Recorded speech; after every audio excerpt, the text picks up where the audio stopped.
Hello, everybody, and welcome back to our Where We Stand series, where we cover games that we play and you guys get to hear our opinions on them.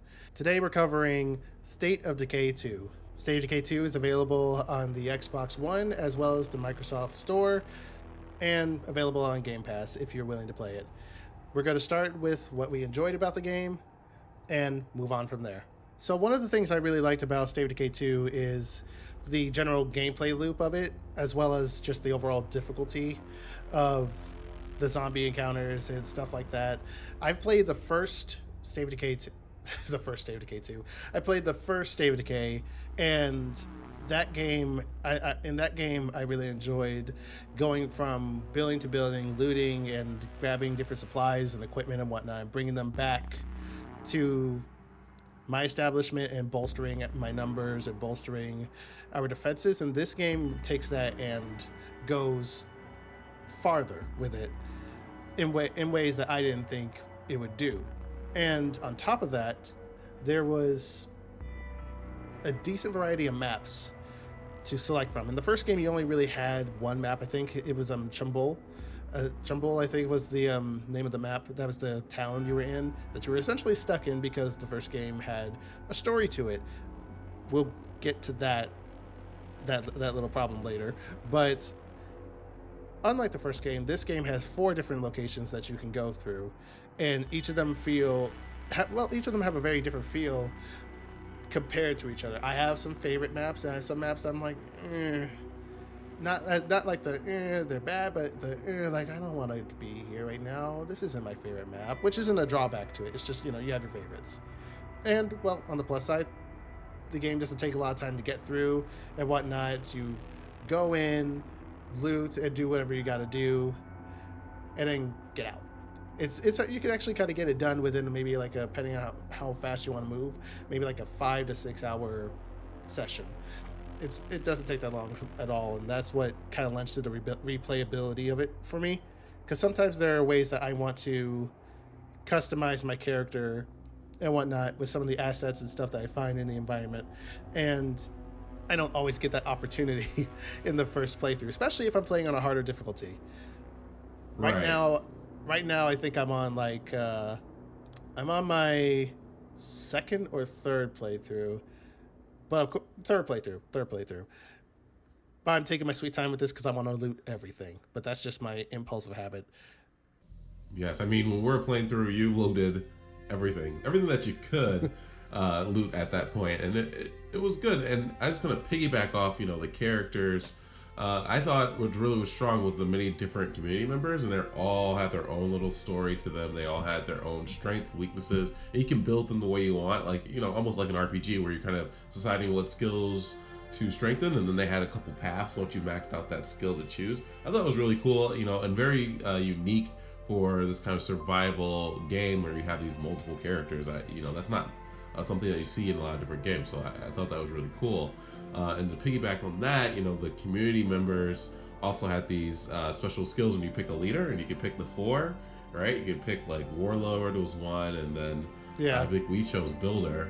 That was it was awesome. Like, we got to see what strengths they had, and you kind of pick that, and that's what you go through the game with. That playthrough, you go with that strength, that you try to beat objectives that tackle the leader you chose. Right. I think that's just a cool way of giving you options to tackle each playthrough differently. Now, I only played that one playthrough that we played. I didn't get to multiple, but that one playthrough, I still got to feel that option that I had, and it was significant. And I know that after you beat the game, you get some benefits for your next playthrough based on what you chose. So you could actually play through 4 times and get all the different ones, which is kind of cool.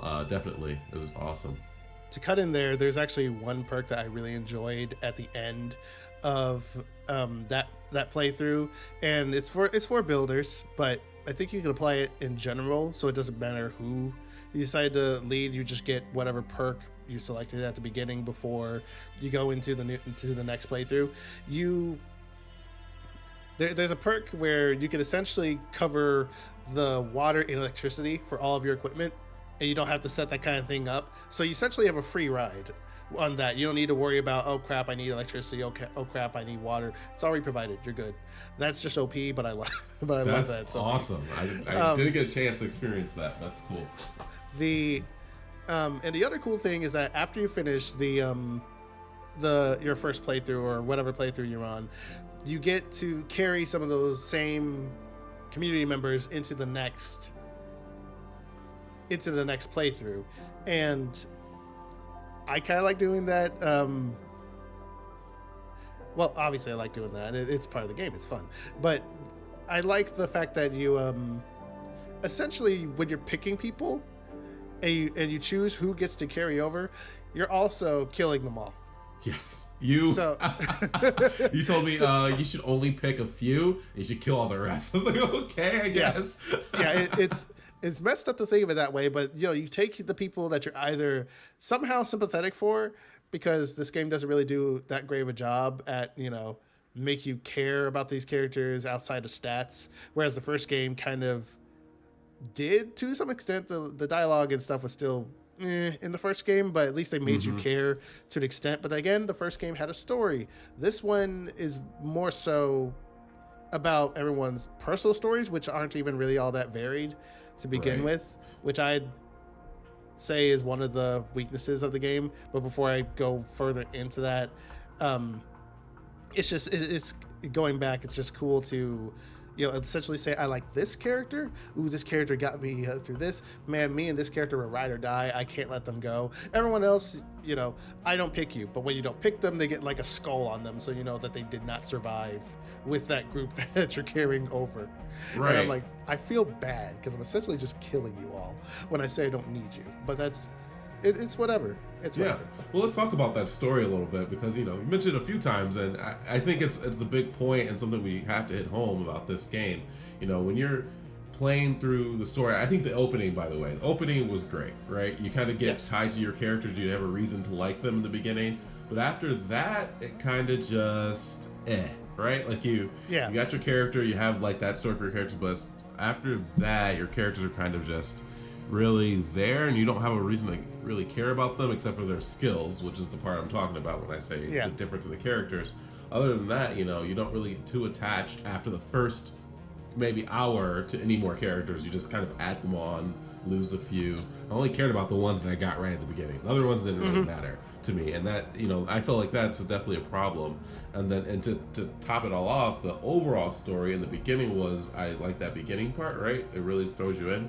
But then it's kind of like you get your base, get a new base, and then kill these play cards. That's it. Like there is nothing else, and then you get to an ending, which we'll talk about a little bit later, I think. But the main meat of the game is just go kill the play cards, which is gather your resources. It's just like a little framework for you, and I thought that part was kind of weak. Yeah. The framework of it works if you're playing the game strictly out of enjoyment, and you're one of those people who like craft your own little narrative, like those moments you have between characters, like, oh no, I have to save this person, then you save them, and then you just barely get out of there, and those things that you tell people about whenever you're talking about this really cool thing to happen in the game. That's when you build a connection, but that's a connection that you developed yourself. If you're not that kind of person who does that, then you have no reason to care about anyone outside of what they can provide with stats. In the first State of Decay, you had a handful of characters that that participated in a general overarching story throughout the game. The overall goal was to get out of Trumbull. Trumbull. I hate that name. But the overall goal was to get out of there and get to civilization and be safe. Get out of the apocalypse.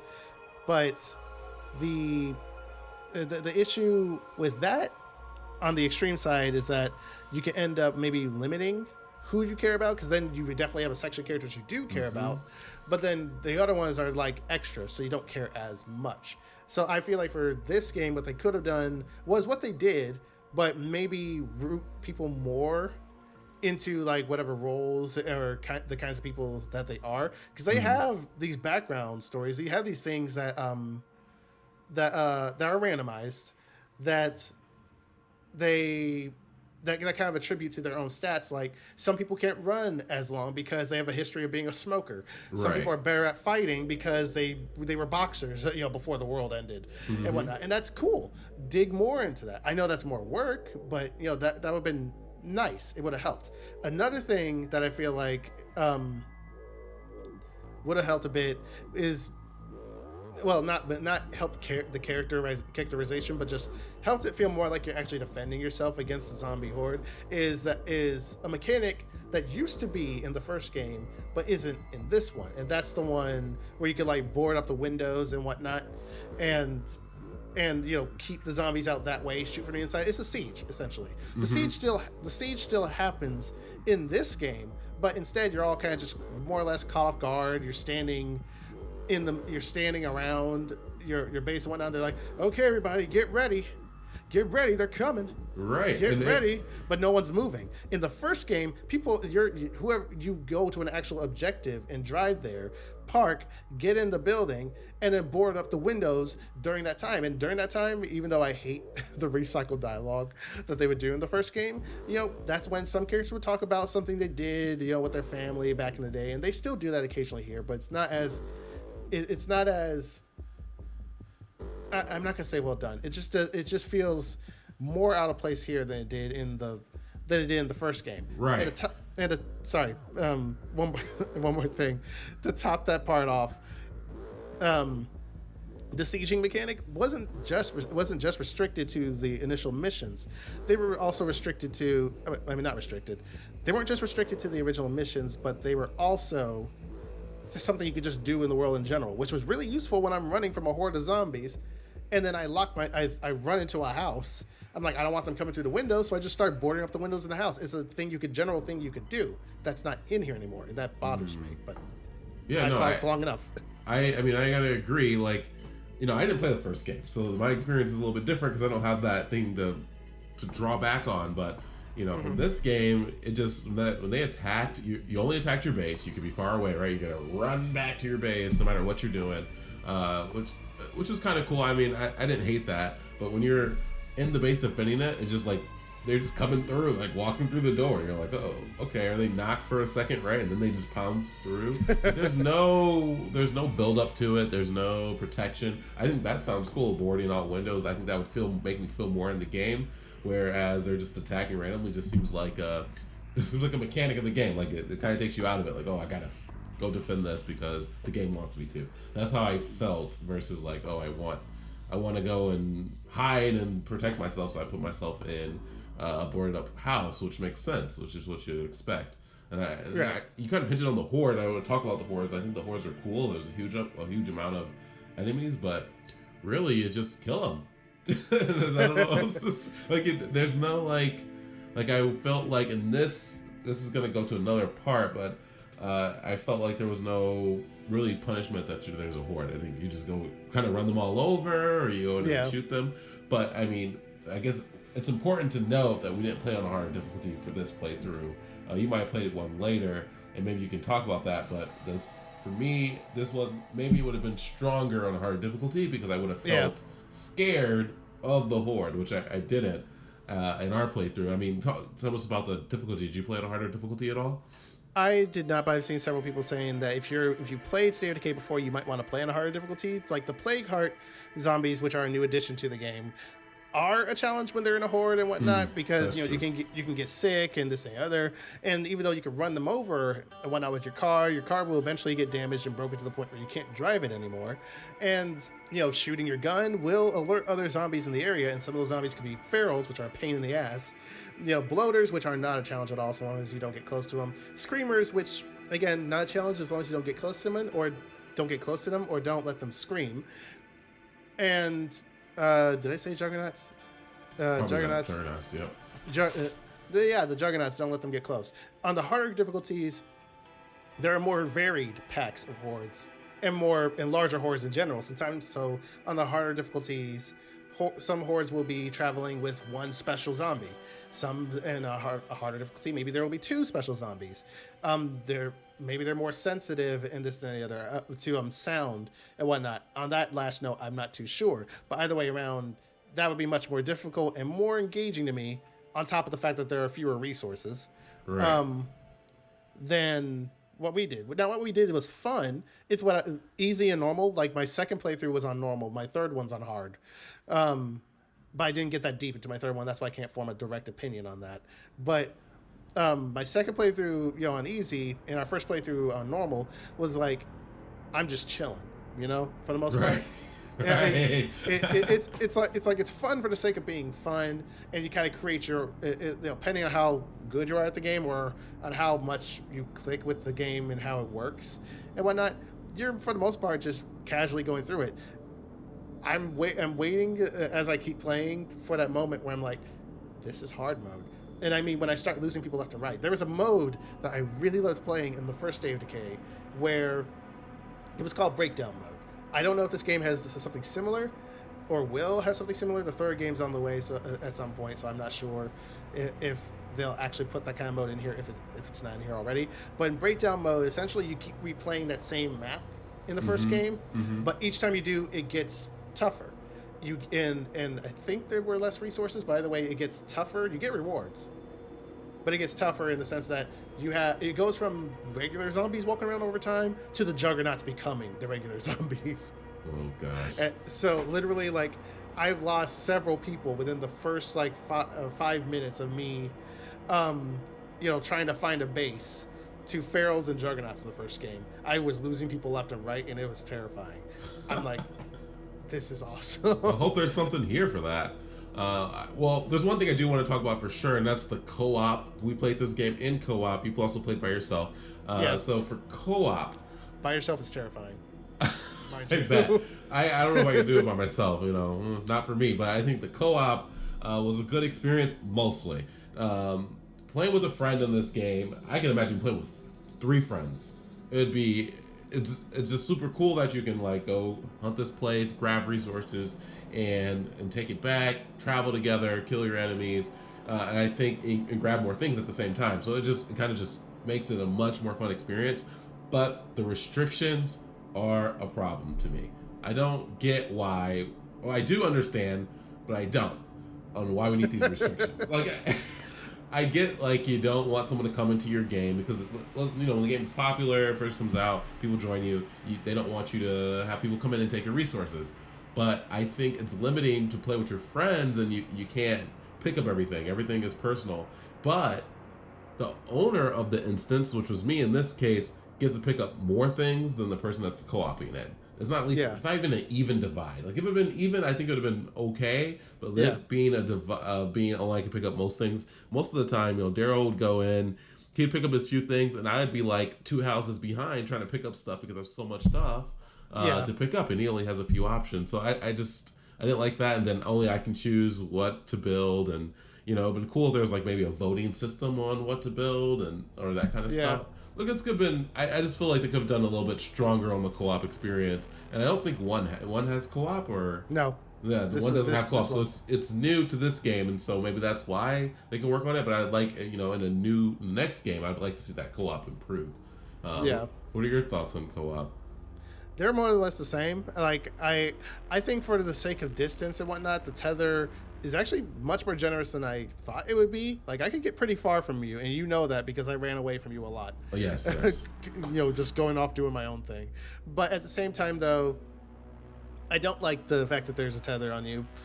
I don't like the fact that that I couldn't loot the things that I honestly didn't even have an interest in taking myself. I would rather just been like, hey, I looted these things and I drop them in front of you, Right, right. That would have been fine for me too. I don't care, but I don't like not being able to loot in general. Some things like I would have preferred instanced looting, honestly, kind of like what Borderlands 3 has, where I see my loot and you see your loot, despite us picking the same stuff. Yeah, that would have been great. That would have been completely fine. I would have loved that, but that's not what happened. That's not what happened. But what? Right. Sorry, go ahead. No, I agree. With you. Just couldn't pick things up. The tethering was annoying for sure. I do want to talk about building a little bit. We haven't talked about that. So building is the building in general, taking your base and building it, super cool idea. I love it. I like that you can do that. Yeah. And you had to kind of juggle what could you build, and I mean in Apocalypse you can't build everything, right? So you had to figure out what could you build and how can you fit it in. What I did not like about building was the time limit for the building. Like, this takes 10 hours, which fine, you know. I don't think 10 hours is one, it's minutes for everything, but it just, I didn't like having to wait for something to build, especially in the end of the game where you're trying to hit objectives. We played a builder for this playthrough, and the builder had objectives where you have to build things and you have to just wait, and then sometimes things didn't trigger, right? We had a few problems with triggering. I think that's just going into the bugs, but as far as building, we just had a few things not triggering because of building, because you have the time limit, and so that I thought that was slightly annoying, but in general I think the building is good, and I think if you just got rid of the time, I think it would be great. I don't see why we need it, you know what I mean? Or at the very least, speed up the time where it's like, okay, it's just like how in Final Fantasy 14, they have those interaction bars. It could just fill up really quickly, like those, and then be done. It doesn't need to be like a full 5 minutes. That's not necessary. I agree. I 100% agree on that one. And then, I mean, as I mentioned, we had some issues with bugs at the end there. I think that hindered the experience just a little bit. It just needs to be cleaned up a little bit, and it'll be fine. Once you get the triggers, really, event triggers were the problem, and that's where we had bugs. Yeah, when we were trying to wrap up the game and Dion's character was a builder, we often had to wait like a really long time for her missions to trigger so that we can finish the game. Now, I get that the game expects you to still be going around collecting stuff, discovering new things and whatnot, but sometimes it's just nice to have the option that the quest is up. You don't need to do it immediately.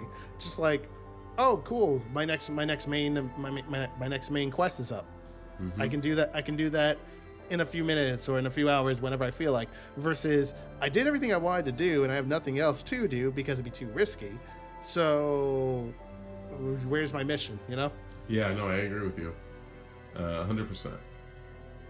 One more thing before we start moving on to our closing thoughts. I said that I liked how short the playthroughs were because it lended itself to multiple playthroughs.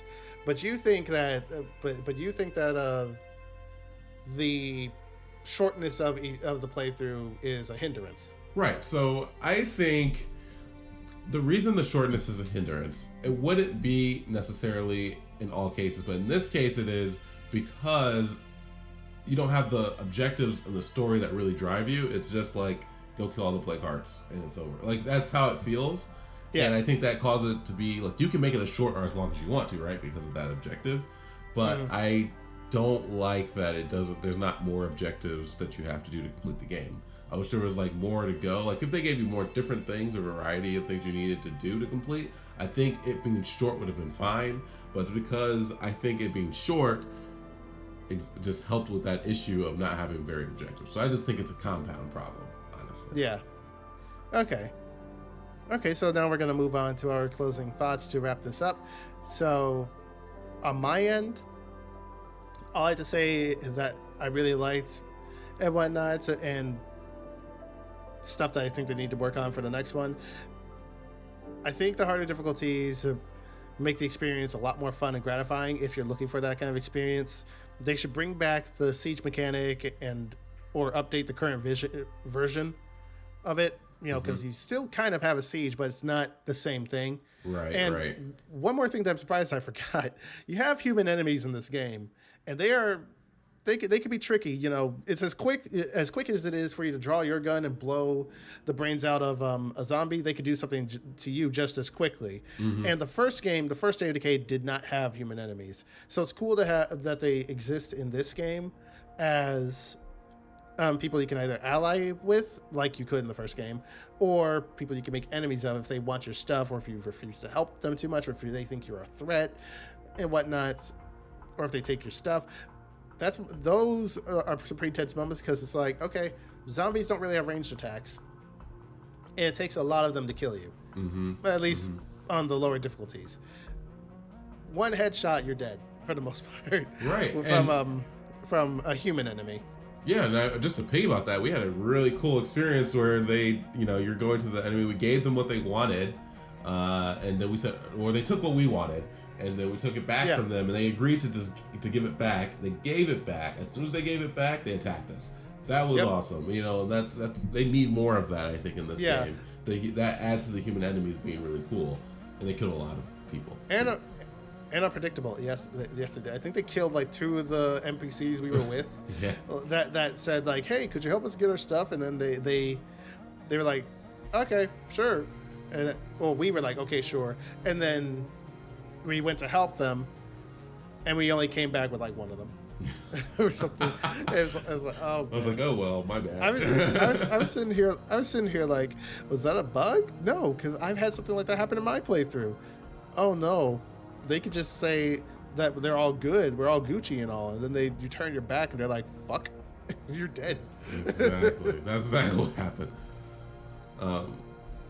So I just want to give a few of my closing thoughts. I did not get to play the harder difficulty, so I say that we should playing the harder difficulty is recommended. I think it just makes it more of a full experience for sure. Obviously it's going to take a longer for the playthrough, but I think it'll be worth it and definitely fun. And then I just wish there was more objectives. That's really it. But the co-op experience was fun, and I could see playing this with 3 friends, and it'd be a whole different ballgame. It'd be just a fun experience for sure. So definitely recommend it, and I'm looking forward to the 3rd game after playing this one. Wasn't sure I was gonna like this, but I did, and I am excited for the 3rd one. So yeah, that's gonna be.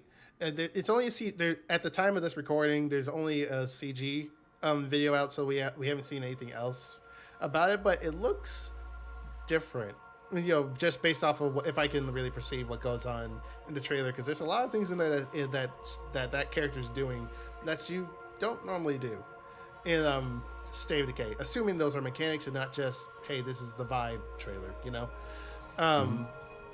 But with that said, I hope you guys have all enjoyed your time here in the DuoQueue lobby. So until next time, we'll be here. We'll see you around. See ya.